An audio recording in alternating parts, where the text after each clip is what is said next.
been crazy if we play extra time, if we go 2 times 15 minutes. I have no clue how that would have happened. That would have been really crazy. But so now it was 7-6 on aggregate, which sounds crazy because it is crazy. We came in that competition as a qualifier and are now in the final.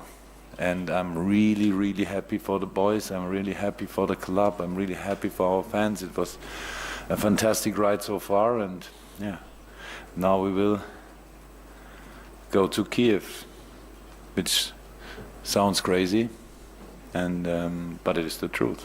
We will go to Kiev. Do we have the widest squad in world football in the moment? No, we don't have it. So it's quite difficult moment. So that this group went to the final is exceptional. We get all the knocks over the season, all the knocks with injuries in the wrong moment, stuff like that, really difficult. And we still have to carry on. It's not that we can say now, so we are already qualified for Champions League next year. So Chelsea at the weekend is an unbelievably important game for us. I give the boys the night, that not because it's cool, they don't drink alcohol, so they can stay a little bit longer awake. Then we recover tomorrow, and then we go to Chelsea. And they have again the knife between the teeth and will fight for everything. So that's life. Then we have 1 week for the Brighton game, which is then again very, very important probably. So we cannot go to a Champions League final with nice football constantly being better than the other team. That's not possible, and you have to suffer from time to time. That's how it is, and we suffered. Because we didn't finish the game, they could keep on going like they did. So, and that's all. If we scored a third one, which would have been possible, then the game is already decided. I don't know, 2.5 hours ago, but we didn't. So that's our fault, of course. But is there anything to criticize? No. These boys go constantly over their limit, constantly, and I'm really proud of that. And we have to do it 3 more times, and then we can be part of the Champions League next year again. And yeah, can be a good opponent in the final. That's first of all what you have to be, and then we will see what happens then.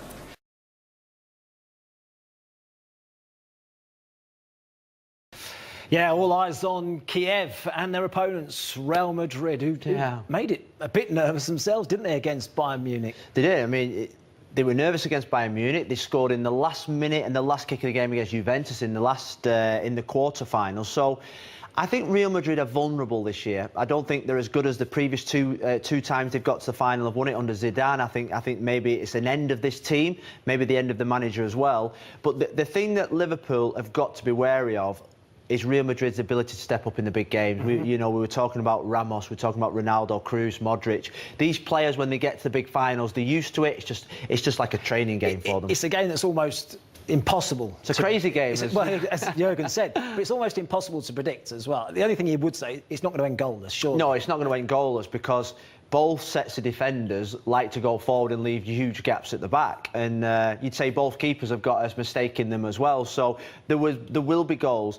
Can Liverpool step up? Can they produce what they've produced so far in the competition, actually on the biggest stage in football, which is a Champions League final, against the best team, biggest club in probably world football in this competition? That is the test for them now. I think Jurgen Klopp was highlighting there that they've still got to play for the Champions League spot in the league, which might take a little bit of energy out. Some Real Madrid are out, can't win the league, so they'll rest players. It's about getting that energy now back. Well, that leads me on to my next question then. So why are they doing so well in Europe and so far away from Man City in the Premier League? 21 points behind them. Yeah, well, look, I think they're a team that I think is better suited for one-off occasions, one-off games where, particularly when they play at Anfield in the first leg, they can blow teams away. Teams don't like going to Anfield, they don't like the atmosphere, the tight pitch, and Liverpool's style in terms of the high energy, high press and the Mo Salah effect has blown a lot of teams away in the Premier League and in the Champions League, but particularly in one game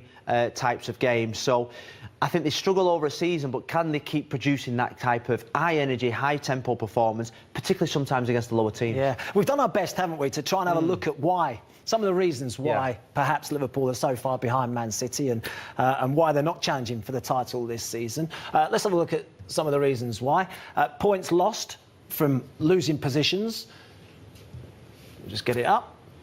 They've lost 14 points from winning positions this season. If we're comparing it to Manchester City, that's what we're doing, and we'll say why are they so far behind. Man City have only dropped 5 points from a winning position, so that's a 9-point gap. Straight away. It's a negative. It's a negative when, you know, obviously they get into the lead, they take the lead early on. Do they tire later in games? Do they lack concentration? Do they not have the people on the bench to come on and maybe shore up a game? So that is definitely something that they need to improve on. So teams feel as though they can get it. Liverpool. Yeah, well, I think teams feel as if they're never out the game, even when Liverpool go in front.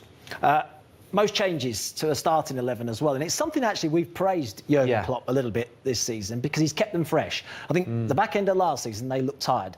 This season they've looked fresher, but when you compare it again to Man City, it's the most in the top 4 divisions of English football, in actual fact, not just the Premier League. No. 128 changes compared to Man City, who are 51st out of 92 with 85. Yeah, well, I think we've praised them a lot, haven't we, from January in terms of the risk that he's took with team selection, the rotation policy that he's got with, because they have to rotate, because you can't just play with 11 players with the way that he plays. The high tempo, the speed, the intensity of which they play, you have to rotate. But you look at the teams, and you made a great point, is that Ipswich, not had a great season. Norwich, not had a great season. Bury, they've gone down, which is my hometown club. Sheffield Wednesday have had a poor season. Sunderland have been relegated. So out of that top 6, 5 of the top 6 have had poor seasons, and they've rotated the most. So I just wonder whether Klopp's been very good at it, and the players that have come in have delivered. But you look at Man City, that tells you that they've had more consistency. Do you think there's an element of him perhaps not knowing his best team as well? There's probably a little bit of that, but I think there's also, particularly when you look in the midfield area and in the centre-back area, they've got players that are probably similar. Oxlade-Chamberlain, Wijnaldum, there's probably not much to choose between them. Chan and Henderson, Milner's come in and rotated. So he's got players they can trust. Klavan, Lovren, Matip. They're all similar, that probably don't vary between the performance levels. So he's been able to trust the players that he's got in his squad. Maybe the strength in depth's let him down. OK. What about against the bottom 4? Because that's where Man City certainly excel. They've won all 7 games against teams in the current bottom 4. Liverpool have won 4 out of 8, drawn 3 and lost 1. Already there's a 6-point gap there, and Man City have got an extra game to play yet against the current bottom 4. Before I looked at all the stats, I would say that this was probably the one area I thought the weakest at. You know, teams that go to Anfield, teams that play at their own stadiums, that defend deep, that don't allow Liverpool to actually counter-attack, to play on the break, that Liverpool have to try and break them down, and that's break them down with passing football, intricate play, imagination. I would have thought off the top of my head this was the area that I think that they need to improve. Maybe just bring in a midfield player that can unlock the door, and they do have struggled against teams that have sat deep. So it's 9 points they've lost from losing positions. If City win this one, that'd be 24. That'd be another 9 points that they've dropped against teams in the current bottom 4. Not just the bottom 4. What about the top 8?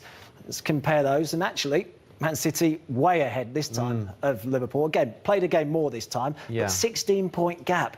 They've won 10 of the 14 games against the current top 8. Liverpool have only won 3 out of their 13. I'm shocked by the stat. I really am. I actually thought that they would have had a good record against the top 6 teams who would attack, that would open up, that would play expansive, and they actually haven't delivered against them. So ultimately, they've not done it against the top teams, they've not done it against the bottom teams. It's the middle-of-the-road teams that they've probably destroyed more than ever. So there are still massive areas to improve, but you can imagine if they just focused on the bottom half of the table and they got those 6 to 9 points back, they'd be above Manchester United. So it's a fine line, fine margins that Liverpool, it's the reason why they haven't been challenging City. To underline what we've been talking about, we've cherry-picked some games, haven't we? And early on in the season, Liverpool against Watford lost from a winning position. This was to make them 3-2 ahead. Well, I mean, I think if you look at the system early in the season, in fact, then we'll just take it back. It was a zonal system that they used to mark. And you look at that zonal system there, we used to always focus on these 2 players here. In the second zone, they were doing poor jobs in terms of protecting. And this is last minute in the game. Last minute of the game. Van Dijk's made a big difference in this respect, hasn't he? He has, and I think that's why they wanted him at the start of the season, because there was nobody taking responsibility. The keeper had a poor start to the game. Well, that was Mignolet. So Karius has come in now, hasn't he? This was against Everton when they made a lot of changes over the Christmas period. I think 6 changes. Again, Liverpool playing narrow games, areas, didn't they? The wide areas. If you look at Robertson, isn't the type to make runs out into wide areas. He goes out to win. You know, he likes to make runs diagonally inside. That's Danny Ings is there, and that's Firmino there. So they're actually playing really narrow in there, which meant it was actually quite easy for Stoke to defend. And when teams defend deep like this, Liverpool have struggled. And on Saturday was the first time I actually thought they looked a little bit fatigued, a bit leggy coming after the first leg against Roma. We wouldn't have been talking about it, though, if this goes in. And so, I mean, the crowd thought it was in. Everyone watching was amazed, actually, that he hadn't scored. I thought it was in. I was obviously covering the game, and I thought it was in. It was the first 2 or 3 minutes of the game. You put that away, they go on and win 3 or 4-0. Again, you've got the 2 banks of 4, haven't you? Stoke. Yeah. So you've got to break that down, though, because, I mean, Man City do that, don't they? And we've seen it so often this season. They've knocked on the door so late in games and scored late goals, haven't they? Yeah, but I think the difference between Man City and Liverpool is that when Liverpool don't have space behind for Salah to run or runs in behind there, Mane, etc. Mane, I think they struggle with having situations like this because I think the 3 in midfield, I'm not so sure they're the most creative. Well, I was about to say that. If you're comparing them to, say, a De Bruyne or a David Silva. Yeah. And for City, you've got Raheem Sterling who comes in, you've got Bernardo Silva, Leroy Sané. They've missed Adam Lallana, though, haven't they, in that central midfield position? They've not had him all season, really. Had Coutinho the first half of the season, I guess. Coutinho would make a difference in situations like this, but I think against teams that defend deep, I think that's where they've struggled this season because obviously Stoke then went on the counter-attack, but take nothing away, he has had an unbelievable season as a manager. Yeah. Bobby Firmino, I mean, how good has he been this season? Well, we talk about Salah, we talk about Mane, we talk about Henderson, Chan. I think Firmino, he is the vital cog that cements it together because of his unselfish work, the ability to bring players in. His defending from the front is as good as I've seen from a centre-forward. And I actually don't look at him as a centre-forward. I see him more as a number 10, a little bit in between and a 9.5, really. Just signed a new contract as well, 5-year deal. Very good contract, I'm sure. But it was funny, actually, listening to Jurgen Klopp talk about Firmino and saying about him, Salah's world-class 1 week, Mane's world-class 1 week, he said Firmino's world-class most weeks. Yeah, because, and you can see that because it's the consistency that Jurgen Klopp feels. Because when he plays centre-forward, what he tends to do is he tends to drop in, and when he drops into the space, the 2, Mane and Salah, run through. He creates the space. He pulls the centre-backs out of position so others can score, which we'll show in a minute. Let's have a look at it then. He's so unselfish. This is his last 8 games average position, and it's very similar, isn't it? Yeah. Dropping in off the front man, off the centre halves into a midfield position, and that's his average position. Well, we think of the best centre forwards in the Premier League this year: Aguero, Harry Kane. They play high. They play on the shoulders of the centre back. I think with Firmino, he's different. He's different. He always starts up, but he always ends up coming off, which allows Mane. You see that so often, don't we? So often. And he's almost coming to the ball. So he comes short and the other 2 run through. Well, we're talking about those, exactly that, those out-to-in runs. Yeah. You talked about Salah doesn't want to make the runs out wide, and Mane's the same. They both come in this way, and by Firmino coming into that position, he drags the centre-back out of the space for those 2 to run into. He creates the space, absolutely. The minute that the centre-back vacates that space, he goes into there. They recognise it. He recognises it. It's worked. And you know what? I always think that this area is the worst area that a centre-back doesn't want to go in. He likes his centre-backs really close. This was against Bournemouth. They had 3 centre-backs at the time, Francis, Cook and Ake. They did not want to leave each other. He's actually a number 10, isn't he, rather than a number 9? He's more 10 than 9. Yeah, 100%. He's not on the back of plays on the shoulder of the defender. He likes to go into space. He's looking in there now. He's in that same position.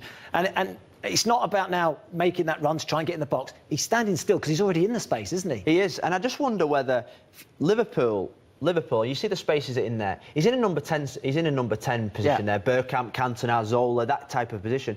I just wonder whether if he did have a centre forward up there, whether he would be even more effective for Liverpool. And I also wonder whether that's where Klopp might take it next year in terms of... Well, they've got to keep improving every year, and I just wonder whether with Firmino, the positions that he likes to take up, that's him running in behind. Yeah. But the minute he runs in behind, look at the position of Salah. Salah always ends up in a goal-scoring opportunity, and Mane. So this is the unselfish work that we were talking about. He's a nightmare to play against. He's 6 foot. His work rate as well. His work rate, his strength. You talk about defending starting from the front. He does start it off. He does. The minute that the holding midfield player gets the ball, he always tries to dispossess. Look at him. Here is on the left-hand side. I think if you was a real number 9, Harry Kane, you'd be in here. Once you've played it, then you might get in the box. And now he stood still again, though. He stood still, but I think Harry Kane gets into the box there for the cross. He stood still because I think he just likes playing football. He likes linking, and like I say, he is the glue that holds Mane and Salah together. I know Salah gets all the glory, but Firmino takes up positions that make Salah and Mane play better. Would Salah and Mane score as many goals as they have done with Kane up top? No, not Firmino. No. If they had an out-and-out number 9 up top, they wouldn't have the spaces to run into because of the intelligence of Roberto Firmino. He's a fantastic player and a nightmare for centre-backs, because when you start a game, you think, well, I'm up against a centre-back, I'm up against a centre-forward here. But actually, you probably never get into contact with him because of the areas that he takes you into. Yeah, we've talked about his movement. I mean, he's scored plenty of goals this season, but he's created an awful lot as well, hasn't he? He has. And when we talk about unselfishness, I think this is his biggest quality. That he's probably just playing into an area, but it's this goal that I actually love, because the minute... And I go back to real centre-forwards that actually think, well, you know what? Real centre-forwards want to be in this area here. Not working properly. So the real centre-forwards want to be in that area there. He goes into... Well, he's left all that space. He goes into the wide area to create the space for Salah that goes into the middle. And you know what? When he wakes up in the morning, the first thing he thinks of is not, I want to score a goal today. The first thing he thinks of, how can I set up a goal? Again... Well, but that's that position again. We were talking about dragging centre-halves out. So this is one centre-half. And there's the other centre-half. There's your 2 centre-backs for Southampton. But the space... That's exactly that. He's dragged it out of there, hasn't he? The space is in there. For Salah to run into. And Salah just runs into. It's fantastic centre-forward play. But, like I say, he actually... Look at that. Brilliant. I mean, skill. that's top class. It's top class. World-class, that. That is world-class. Again, look at him defending. That's the work rate we're talking about. Work rate defending. Look at the position of Salah and Mane. They don't have to run back and defend. They're ready to actually go and counter-attack. And it's Firmino, really, that's doing all the donkey work all the time. And the minute he dispossesses it, yes, he gets into good positions. But like I say, I don't think he thinks like a normal centre-forward. Fans appreciate that work rate as well, don't His players will. His players... that pass as well, again. The pass is always weight perfect. You can see the reaction of his teammates, because they know exactly what he gives to the team. The manager loves him, the players love him, because he's one of those players. No, it certainly is. Naby Keita's coming in the summer. Central midfield player. Yeah. What will he add to Liverpool next season? He's got a fantastic pedigree. For Liverpool to buy him so early must mean that the top clubs in Europe was after him. They paid a lot of money for him. He's a goal scorer. I think he's got tenacity. He's obviously, with his 2 red cards in Germany this year, he can put a foot in. He's a natural replacement for Emre Can, because Emre Can's leaving on a free transfer. So Liverpool obviously thought they needed to cover that position. But I think he's a step up from Can. I really do. Well, Can has played a bit, but he hasn't played back end of the season. So who does he replace then in that midfield? Because at the moment it's Henderson, Milner, and Wijnaldum. Yeah, well, Oxlade-Chamberlain's out injured as well. You'd think if it was Oxlade-Chamberlain and Wijnaldum on the right, you'd think he'd go in on the left and provide that energy that Oxlade-Chamberlain has, that Wijnaldum has, and they'll have 2 central midfield players that can really bomb forward. Because you know what, when Milner plays, he plays a slightly different game. So I think Keita comes in and matches up Oxlade-Chamberlain's qualities or Wijnaldum's qualities, and Henderson then is left to sit, or James Milner's left to sit. Well, I mean, numbers-wise, if you look at his numbers, I mean, he's 6 goals, 5 assists. Oxlade-Chamberlain, if he plays on that right-hand side, 3 goals, 7 assists. If you start adding that from midfield as well as your front 3, and you've got 1 sitting then, Henderson probably, it's not bad, is it? It's not. I mean, goals are something that are vital from midfield. You look at the passes, he doesn't pass it as much as the other midfield players, and that tells you that he's more of a runner. And I think being a runner is so important. I think that's why Oxlade-Chamberlain has been such a success, because this style that Klopp plays suits him down to the ground. Fast forward 3 months, you're Jurgen Klopp. What's Liverpool's starting 11 going to be at the start of the season that's going to really challenge for the title next season? So really, what do they need? I think what we're best doing at the start is actually pick their team. And we'll go with goalkeeper at the start. I think goalkeeper's an area that we're all looking at. Look, I've got to say, Karius has surprised me. I think he's come in. I think it's helped Van Dijk being in front of him, Lovren being in front of him, having a settled back 4.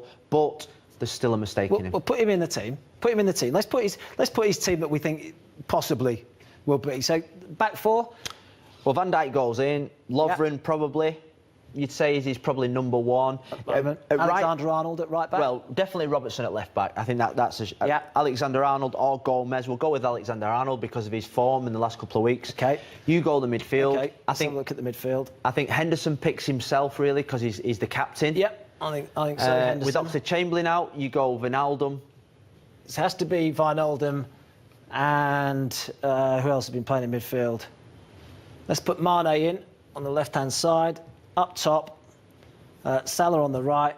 And Firmino up top. So you're thinking Oxlade-Chamberlain may be in midfield. Come August, you think he may be back there. So that's probably, give or take Milner, maybe. That's probably his strongest team. That's his team at the moment. Well, that maybe his Champions League final. We've decided already, though, that isn't good enough. No. To win the Premier League title. They're 21 points behind Man City. Yeah. So if we're looking at the gaps that I think... Well, these front three, absolute nailed on, aren't they? Absolutely. And we're talking about winning the league here and closing a 20-point gap. I think we've took Karius out. Look, I think Lovren maybe becomes a squad player then. And I think I'm looking at this midfield thinking... Does that scare you? Yeah, because that midfield, I don't see it as it having enough creativity. And you've got to think about the two teams in front of them, Man United. Man United have got Pogba, Herrera and Matic. Man City, De Bruyne, Silva and Fernandinho. You think they've got star quality? They've got star quality. So I'm thinking that you're looking at that there, you're thinking... We have to be brutal, don't we, and say that? Yeah. So, would you take Henderson out as well, then? I like Henderson. I'm a big fan of him. He's club captain. We're going to have to fight over that one. I see the positions as goalkeeper, centre-back and midfield. That's three. Yeah. Maybe... 4 with another midfield player as well, or another centre forward. So who are we talking then? Who's realistic target? Well, we know Keita's coming, don't we? So let's put Naby Keita in. Yeah. So Naby Keita comes in, yeah. So he's definitely coming in. So Keita, he adds a bit, doesn't he, to that midfield? Well, look, he plays. The money that is spent on him, I think he plays. I think what we talked about before is the ability to get up and down with pace, with energy, with intensity. That would be a really good midfield. Yeah. Look, I've just put Nick Pope in from Burnley, and we talked Jack Butland maybe as well. I like this kid. I think he's done really well. Is he ready to step up yet? We're not sure. It'd be a test, wouldn't it? It would be a big test. But you know what? In terms of current form, is there anyone better? In the Premier League, available. We're talking about in the Premier League. In the Premier League at this moment. Because outside the Premier League, they've been linked to Alisson. Yeah. Of Rome. Yeah, they have. But I think I'm on about keepers that are available. Butland might be available. Pope, I think you can. It has been strong links to Alisson, though. Yes. Well, it sounds like we're going to go Alisson. Well, you're fighting over Henderson. I'll tell you what, we'll have Alisson in the goal. No, I just like English talent, you know. So if we're going foreign, then Alisson from Rome goes in there. He's a world-class goalkeeper. And then we're looking at centre-backs then. And I'll tell you what, pick a young centre-back then, maybe, from the Premier League. First of all, we went Tarkowski. And we thought, has he got the ability to step up? Or Ben Mee, even. Ben Mee, who never gets a mention. And then we looked at the transfer market and thought, he's available for $3 million. That'd be a good fit, wouldn't it? Well, all of a sudden, you're looking at that back four and you're thinking, Van Dijk has got the star quality, the size. Evans has got the experience, the calmness, the ability on the ball. I actually think looks quite a good partnership. And now are we looking at... But there's no way in the world that Johnny Evans can play for Liverpool. Well, after playing for Man United? After playing for Man United. There's talk about him going to Man City. Yeah, well, I'll personally go around to his house, I think, if he signs for either of those clubs. No, but it'd be a good signing for Liverpool. OK, in all seriousness, if we look at this team, is that now closer to Man City, or is there still a bit more that needs to be done? Look, I think there's still a bit more. I think there's still a bit more to be done. I look at, and I keep thinking, who's going to come on for Firmino if Firmino needs resting, Salah needs resting? Ings and Solanke. Ings and Solanke are... You've got Daniel Sturridge as well at West Brom who could come back. I'm just thinking they need one more, maybe of real quality. And it's difficult. It's like the Harry Kane one. Who's going to come in and play second fiddle to Mane, Firmino and Salah? It's going to be difficult, but I think they just need maybe one more player up there. So you're talking 3 or 4 players. Interesting. To get them closer... I'm not saying to win the league, but to get them closer to winning, to challenging. Well, what about this game this weekend, then, against Chelsea? Yeah. It's a big game, isn't it? It's a big game, and it feels like early in the season, this would probably one of the games of the season. Now it seems like because of Chelsea being a little bit anonymous at the moment in time and Liverpool qualifying for the Champions League, are they going to be focused? It feels like it doesn't have the same importance as in past. If Liverpool win, it guarantees Champions League. So they'll have to go for it next season. But, well, the problem is it comes on the back of the Champions League game, doesn't it, where they put so much into that, so much effort, that you wonder whether they're going to be able to replicate that again this week. Well, I just wonder whether Mo Salah can keep playing every week. Against Stoke last week, I thought he did look a little bit fatigued. Even the couple of chances he had, he just looked a little bit... I just wonder whether it's time for him to have a rest. Golden boot? Golden boot will be something as well. Look, I think Jurgen Klopp just wants to keep him going because he's on that type of run. Maybe Mo Salah's saying, you leave me out if you dare, because I want to score as many goals and break every record possible for Liverpool and for the Premier League. So it's a difficult one to call, the Liverpool team. And what I've got to say is that they haven't got that many options on the bench. If you want to rest one of the midfield three with Chan out, with Oxlade-Chamberlain out, last week he played Trent Alexander-Arnold in midfield because of the lack of quality on the bench. I think that's interesting, actually, when you're talking about Liverpool, again, for next season we're talking, aren't we? You're talking about filling the squad, aren't you? The bench.